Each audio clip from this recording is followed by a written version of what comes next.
Got to pay attention to what side of the line Jackson Vaughn lines up on and that tackle. Because I'm going to tell you, if Bosco trots out another tackle, like, and I think Bergen might just sense the matchup, right? You can't bring a slow-footed offensive lineman to Jackson Vaughn because he's going to have a multiple sack game. Like, these are bad matchups for him. Like, when you looked at East St. Louis, you got a 6'7" kid who's lumbering down. He's a turnstile for Jackson Vaughn. The people that's going to do better, the best against Jackson Vaughn is traditional high school linemen, 6'2", 6'3" tops. You know what I'm saying? Guys that are mid-major type of guys that can move. I'm pretty sure when you turn on the tape and you say, let's stay away from this kid because he causes fits for sure. Let's make sure, okay, he might act like he's going to line up on this side, but hey, can we get out of the huddle fast enough so we can get an audible in? Yeah, so I think you got that slow foot old tackle there. I'm telling you, put three in the book. You gotta put 3 in the book. You gotta have a high school old lineman there, not one that's going to college that's gonna be good when he gets to college because he's 6'6". Not gonna work. Those guys don't work. Yeah, you're gonna have to check plays at the line of scrimmage in this game. I think that the weird thing is that St. Peter's is ranked in most polls behind Joe's, but I think that Joe sees themselves as the underdog, and that's a very dangerous situation to be in. When I say see themselves as the underdog is, you know, they've heard the talk, oh, who are you without Nate? Definitely without Lamar. What are you guys? Blah, blah, blah. And you need to know that's bulletin board material in every locker room. And if you feel any way, please charge it to my brain and not my heart. Of course, everyone wants that Notre Dame job. Everyone wants to be on NBC in prime time every week of guaranteed games. When you make decisions going into your high school or transferring from your high school, those are big decisions that will affect the rest of your life.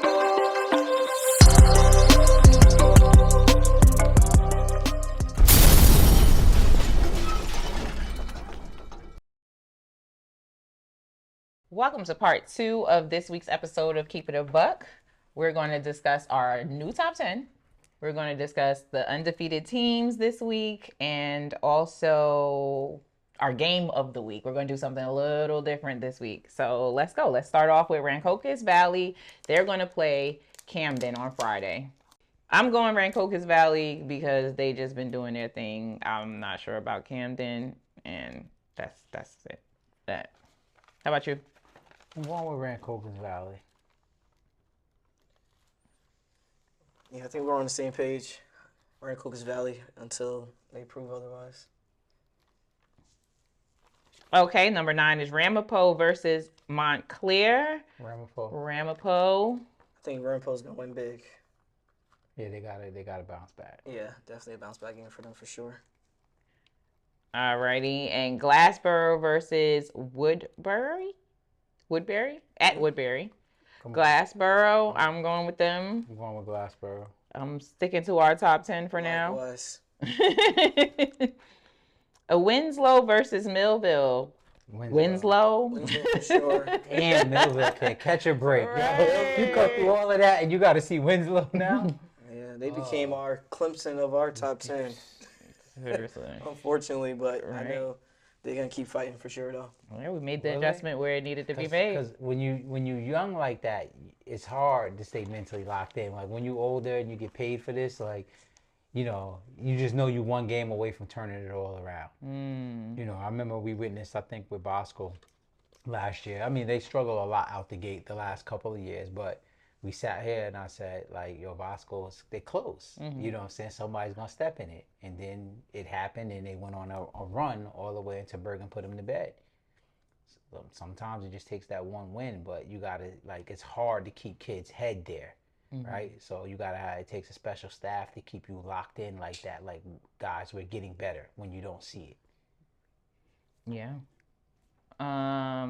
Number 6, St. Augustine versus Mainland Regional. I'm not. I'm gonna say St. Augustine. I'm gonna say St. Augustine bounces back. You know, after the loss versus Winslow, Mainland hasn't been that Mainland that we knew like last year. Yeah, I guess that's what they like. Because Yeah. Mainland beat Millville last year, right? And I believe that was at Millville, but I don't think Mainland, is that same caliber as last year. So, okay. St. Augustine actually is going to be moving down to number 9 because of the loss to Winslow. They got an opportunity to fight back because you got to figure it like this, right? The undefeated teams at the front, 2 of those is about to get their first loss. Yeah, and we made Winslow fight back where we had St. Augustine at 6 in the poll the week before, so they'll get the fight back for sure. And that was the thing, right? Because that went into that, right? Well, is St. Augustine really better than Winslow? Should we rank them ahead of Winslow? Well, here's the thing. Let's let Winslow have to show some fight, right? Which they did, and they made that real easy for us, because right? they were 1 and 2. Yeah, so. All right. Well, congratulations on moving up. And then we have St. Peter's versus Joe's, 2 undefeated teams that will be playing at Caven Point. This is Zone 6 Classic. Yes. So we know you won't be doing a prediction, but what are we thinking? Let's discuss. Like, I know the others is kind of like cut and dry, but let's deep dive into St. Peter's Ain't versus nothing Joe's. cut and dry when we start talking about North Jersey parochials. Right. That's how we started this show, by saying it's just different, right? Like you don't really just see those pummelings like that. Like everybody's gonna bring it, everybody's gonna play. I have a question for y'all though. I mean, of course I can't pick. Do you think it's gonna be a low scoring or high scoring game? Definitely a low scoring game. Yeah, I think it's a low scoring game. I think a big part of why it's a low scoring game. Yeah. I think it's gonna be a low scoring But game. when I say like low scoring, I mean not like what we've seen, right? Like the 40s and all of that. yeah. Because technically 20s is not a low scoring game, right? But when you're talking about the numbers these teams have been putting up, 20s is a low scoring game. Absolutely. Yeah, I like the way Joe's defense has been looking, but I also like the way Prep's offense has been looking. So I'm very interested in seeing how that's going to go. We don't know who will be there. Well, we just said that Nate might be out for a couple of weeks, so there is no Nate. Nate is out. Yeah, okay, so no Nate. But I believe they played this game without Nate last year in the playoffs. Okay. Right, because Nate had the foot injury. Maybe that's the game he got the foot injury, right? The first game. Somewhere during the season, but it's one of those things that nag you, throughout the year for sure. And I know we have in our top 10, we're gonna have St. Peter's sitting at that number 5 spot. But I think there's a case that we could talk about St. Peter's for what they put out so far to possibly be a number 4 team. Justin said it. Justin said it. I think Break it down. To go on a road versus a Del Barton team, that gave them fits last year. I know it was a different Del Barton team, but to go into that environment after Del Barton has been battle tested, you're talking about a team, St. Edward's, that's known as a national, ranked program usually. Then you're talking about Malvern Prep, who beat them 29-0. Then you get your win versus Monsignor Farrell as far as Del Barton, finally getting the win column. But now they think they're possibly get rolling. So I thought that game was actually going to be more competitive. I thought it was one of those things that, hey, this is not going to be a gimme for St. Peter's Prep, especially with the schedule that they've been going through so far. So I think you could talk about Peters being at that 4 spot compared to, let's say, if we was to move DePaul down, you look at a DePaul team that lost by 1 point to Good Counsel, and you're looking at a Good Counsel team that was shut out 24-0 versus St. Joseph Prep, who is 0-3, right? Has probably been playing the worst football in the second half on the national scale of things. So how good was really Good Counsel now when we look at it? So he's basically saying it's like a lot of unanswered questions, right? Yes. Because like my initial fight back was, when it was brought up, St. Peter's could be 4 over. I'm like, well, I think DePaul is actually the number 3 team. And then once it was brought to my attention, what happened with Good Counsel, which basically says we don't know who Good Counsel is. And because we don't know who Good Counsel is, we don't know who DePaul is. Exactly. I could no longer fight that fight anymore of DePaul being the number 3 team.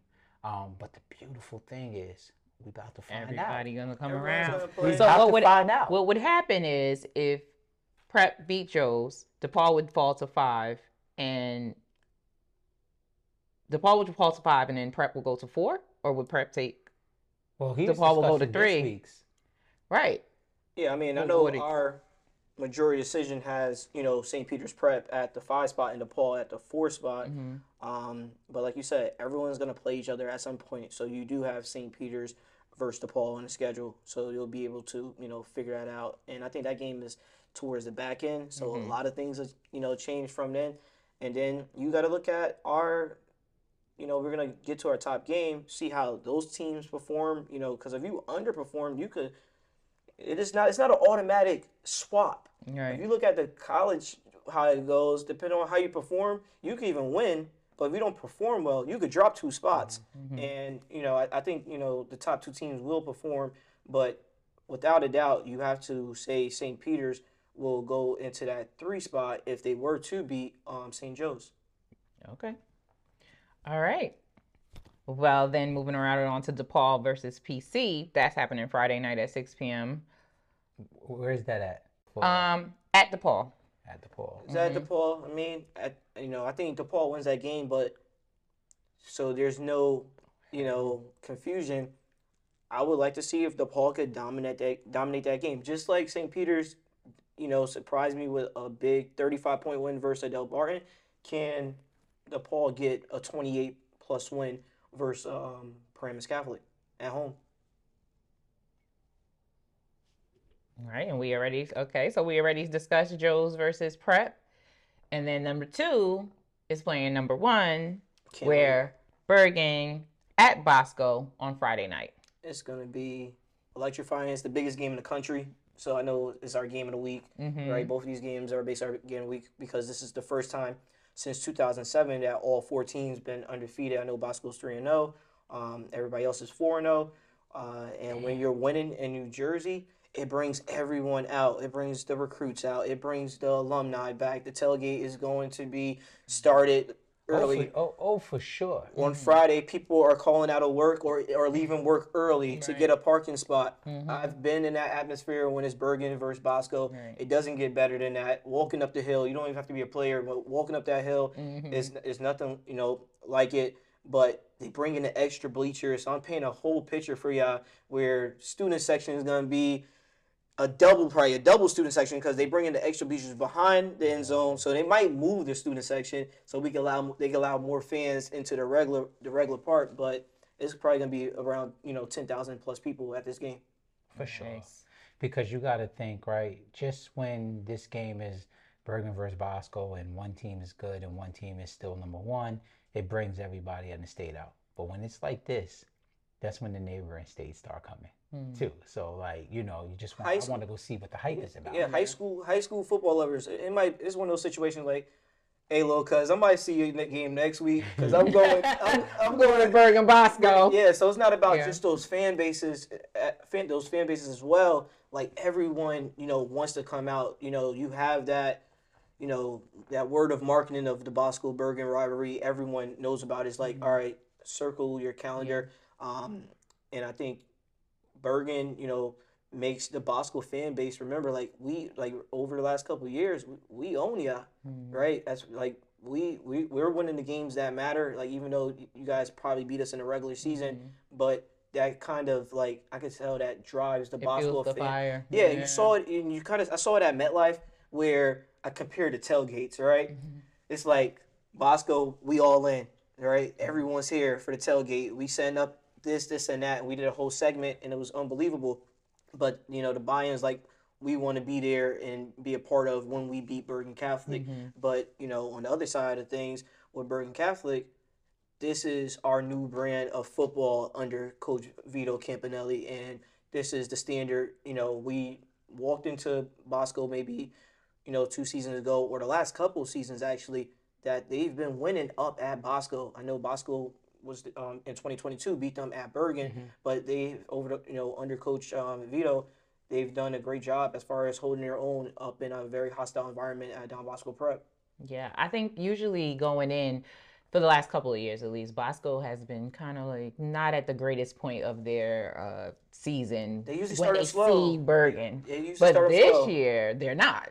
This year, they're hot early. So I'm really interested to see how that transpires on the field. Like the fact that they even are winning right now, it usually doesn't even matter. They can be 0-3 and they go to Bergen and it's electrifying. Yeah. But now with them winning also, I'm excited to see what happens. I mean, a lot of questions that we might have is definitely going to get answered. Lenny, like, what do you think as far as, we give a lot of praise to that Bosco defense. We give them, their whole defense our defensive player of the week, before, how do you think they match up, versus Bergen Catholic?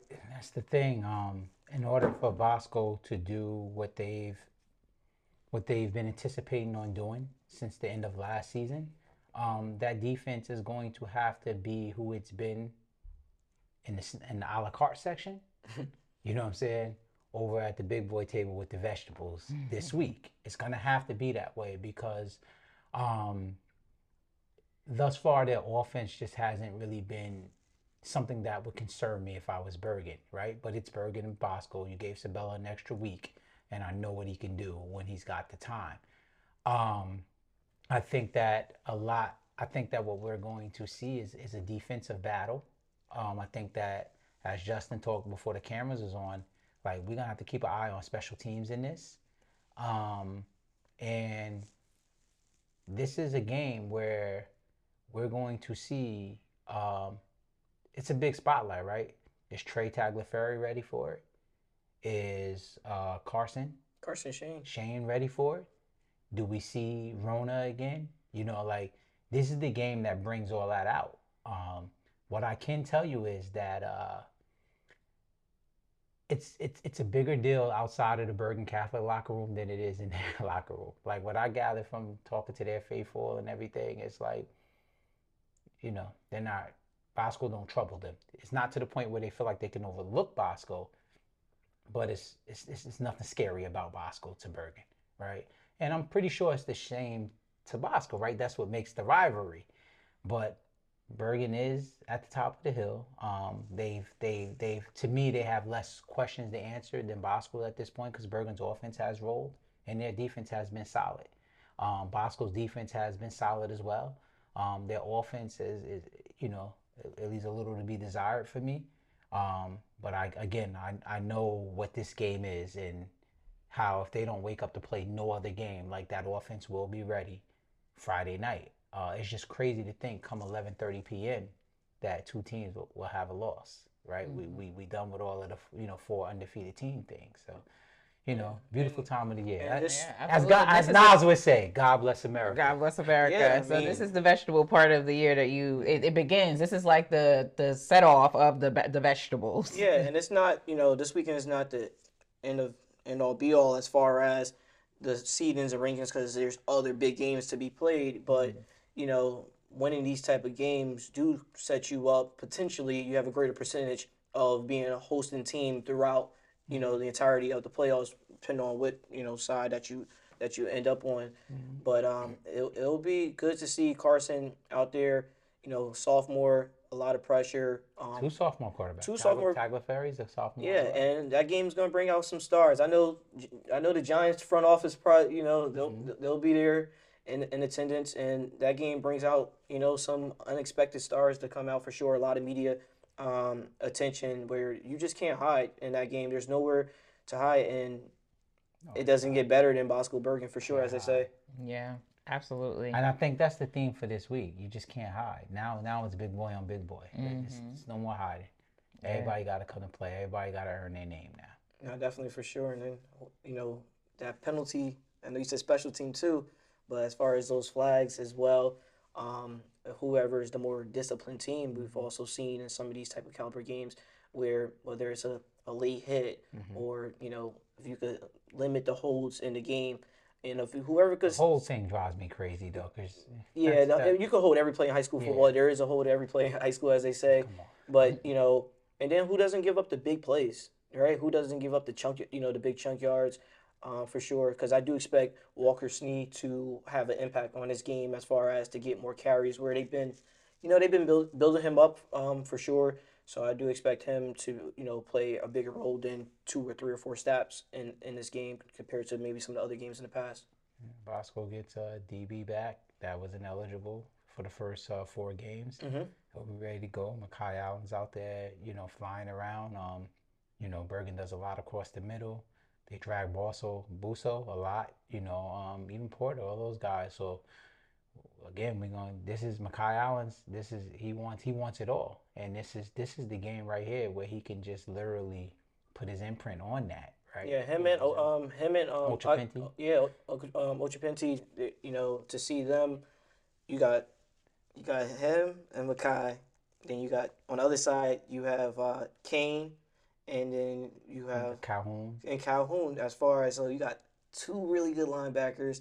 2 impactful running backs as well, and then also talking about a quarterback that's gonna have design runs that they're gonna have to deal with as well. So it's gonna be a really hard fought game, I believe. Yeah, I don't really see that giving Bosco much trouble. To me, Bosco's whole thing is, especially when you talk about the linebackers, when you put them in space. But if you really think you're just going, in my opinion, you're just not going to get a quarterback, running back, and then just run straight at him in the phone booth, because all of those guys they're built sturdy and they're built to come downhill. So I look for Buso, Porter, the other kid. They have another kid. They have 3 good receivers that's been doing well. I look for them to do more in space than I do see them just thinking, we're gonna bully, like how they choked Winslow out. I don't think you can just give him a nuggie. Like, they had Winslow like, say uncle. Like, I don't think you're gonna be able to do that to Bosco. Like, this is a game where you're gonna have to be some wrinkles, right? We might see like a pitch pass win a game, right? Like things like that. I think that, it's gonna demand that. And you already know that Coach Vito has a lot of guts, as we saw in that East St. Louis game, and I don't think he's gonna, I think he's gonna put more trust in his team. Like, all right, if we need to get a yard, right, we're going for it. I don't care if we're on our own side on a 40-yard line, we're going for it, and we're gonna do that early and be very aggressive early. That wouldn't surprise me at all, because until this point, Bosco's offense hasn't shown me you need to be that worried. Especially with the defense that Bergen is bringing, right? That D line, they got experience in the back end with Xavier Jackson and Ohio State commit Jordan Thomas, right? And then that D line.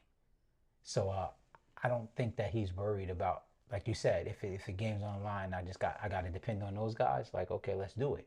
Yeah. And on the flip side of that, I think that Bosco's feeling like that with their guys too. So I'm excited to see it. Yeah. So I guess we're gonna give our picks. I'll go first. As I always preach, strength of schedule, right? You're looking at a Bergen Catholic team that played East St. Louis. You're looking at a Bergen Catholic that played West Boca. You're looking at a Bergen Catholic team that had to hear all the barbershop talk about how Winslow held their own versus the number 6 IMG.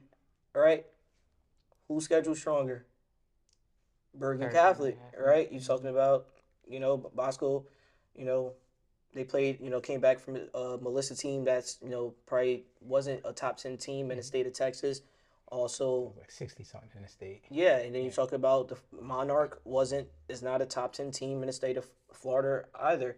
They had a good win, St. Anthony's over in New York, but I just gotta go with what I stick on, which is the strength of schedule. Even with the week bye, with the week off. I think the bye helps for sure though, because I know Bergen played a Pope John, so if Bosco was scheduled this week to play a caliber of a Pope John, it wouldn't have helped him.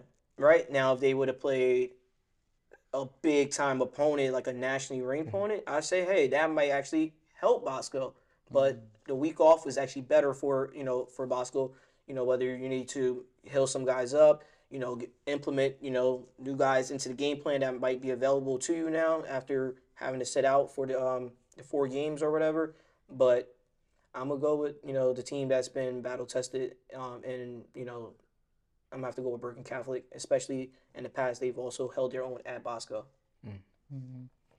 I'm going with, it's hard, because I feel like there may be some feathers rough.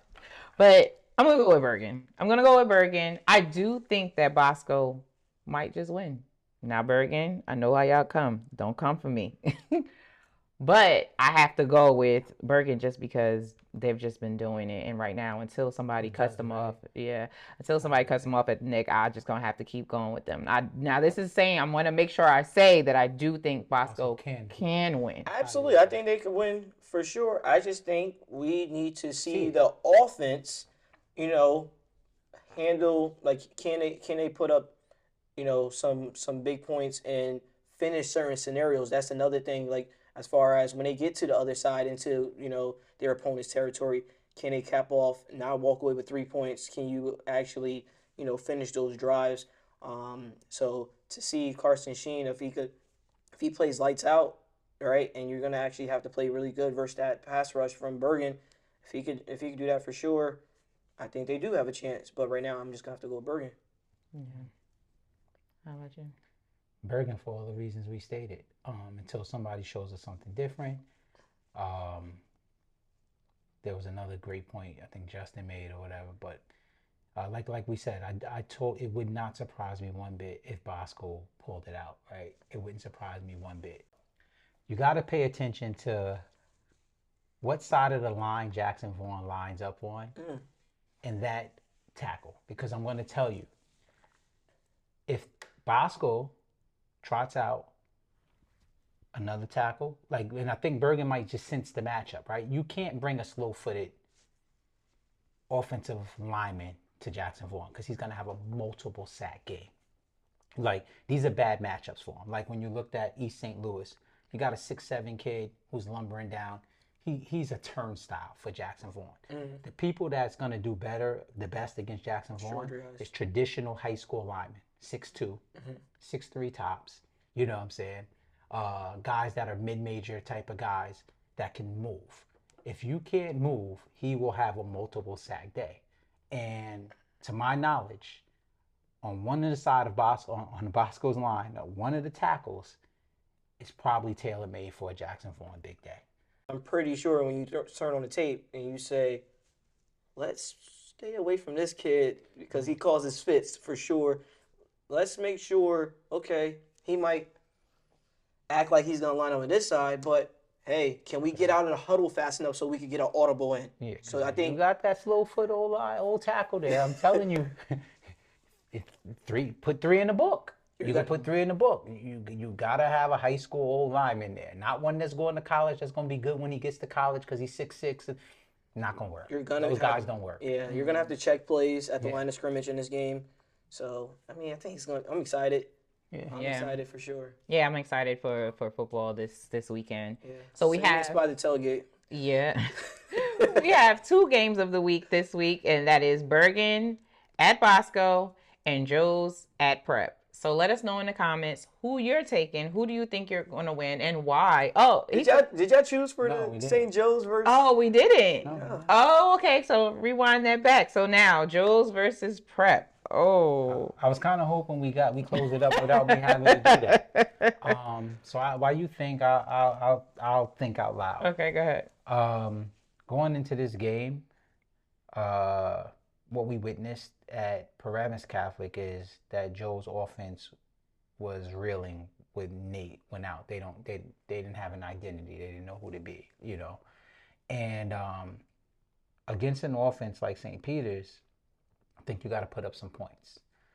But what I'm thinking is, I don't know how healthy Lamar is, but again, Lamar didn't play against St. Peter's last year.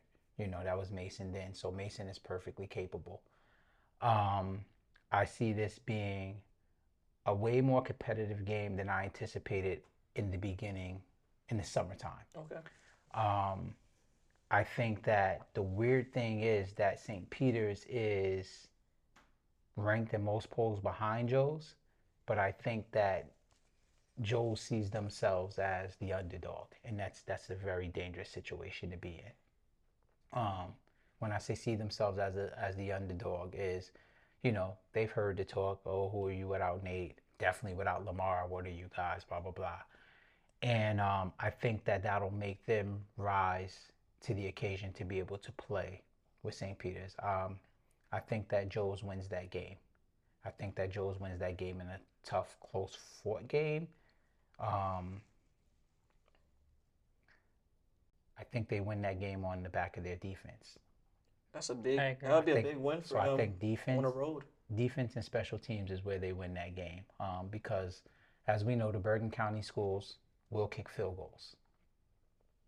And St. Peter's is most likely in that type of tough game. Like if they can't just run right past Joe's and put up 40, in that type of tough game, in moments where they should kick field goals, we're probably going to see, fake kicks and things like that. I don't think they're gonna. I don't.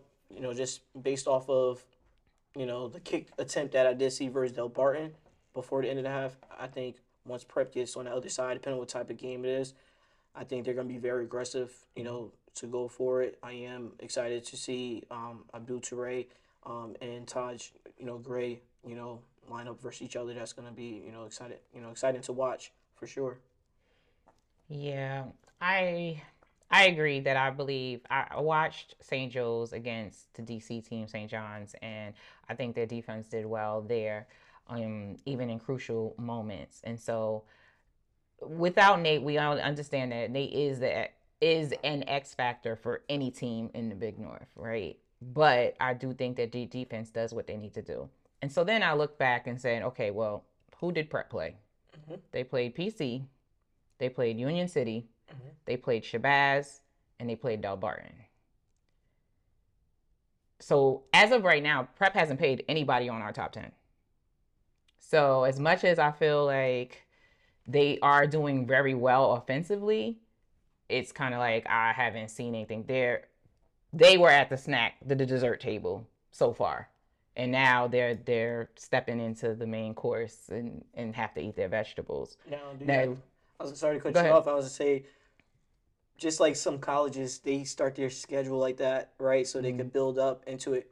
The game's gonna be at Caven's Point. Mm-hmm. Do you guys think that excite them as far as, in the past, St. Peter's, you're talking about a team that only had 4 wins last year. Talking about the year before that, one or two wins.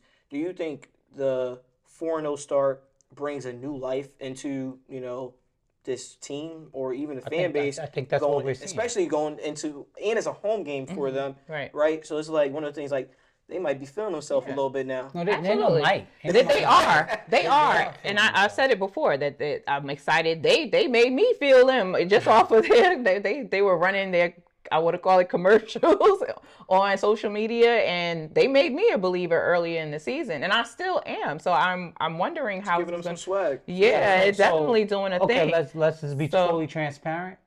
When I said that, although Joe's may be ranked ahead of them, I think they feel like underdogs in this game. Mm-hmm. Joe's is aware of why this is a Zone 6 Classic game. They're aware of St. Peter's Prep wanted this to be a Zone 6 Classic game. Mm-hmm. They wanted to invite the recruits to St. Peter's to watch them play Joe's. You don't do that when you don't think you're going to win. Mm-hmm. So, going from the summertime, they've already penciled this game as a game that they was going to announce their comeback on. Mm-hmm. Invite all of the recruits to. Everybody come on out Friday night and watch us do what we're going to do to Joe's. And I thought it would be a lot more interesting because I thought all the players would be involved. Mm-hmm. And now everybody's not, and there's a very good chance that they can do it. Yeah. You know what I'm saying? And they've done it in the past, right? We're talking about 2 different types of Joe's teams, but they're in the past have come out at the last and actually win. So it's kind of remind me of like my senior year of high school. We had to play when I was at Hackensack, we had to play T-Neck in basketball, right? And we couldn't beat T-Neck. But as soon as they said so-and-so was going to be out that game, everyone believed. Yes, I say it every week. It's as soon as so-and-so came back and we had to play them, we lost. We played them like 4 times, different tournaments, and being in the county, we had to play them like 4 times that year. But the one time they didn't have that one player or so, we was like, we got a shot. And as far as everyone believed, people showed up to the game. Yeah. And I think that's going to be the buzz for people like, hey, so-and-so, I don't know if he's going to play or but this might play in our favor. So, I think without a doubt, I think both fan bases are going to show out. We're going to make it exciting and entertaining for sure. And you got Friday is going to be, the biggest game in the country, right? And then all the media on that Saturday, is going to be at Cavens Point as well. Yeah, I think that, Saturday. I think that, because we had Shabazz and Prep. We were talking about that. Hold on, wait. We were talking about Shabazz and Prep. So we weren't really paying, we highlighted that and it was like a big thing. Oh, Shabazz, Prep. And now we have Bergen and Bosco. So, where everybody is focused on Bergen and Bosco. But I really think that the fans for Joe's and the fans for Prep really have this thing going on where, kind of like that PC and Joe's game the previous year. Do you remember that? Was that last year or the year before? Last year. But I'll tell you this. That's where I think advantage is Prep. Because there is something with the Prep fan base. Joe's fan base Joe's is chasing like Bosco and Bergen, right? The winner and the runner-up. For some reason, Prep wants Joe's. And Joe's is like nobody. It's no disrespect in the grand scheme of things, right? So it's a little different when I've been looking for you. And I got you. But and it's kind of like, we ain't been looking for you. We've been looking for this. Right. I'm looking for you. Right. So I think in your own backyard, silently felt like Joe's gets a respect that they shouldn't get. And I feel like they feel that way anyway.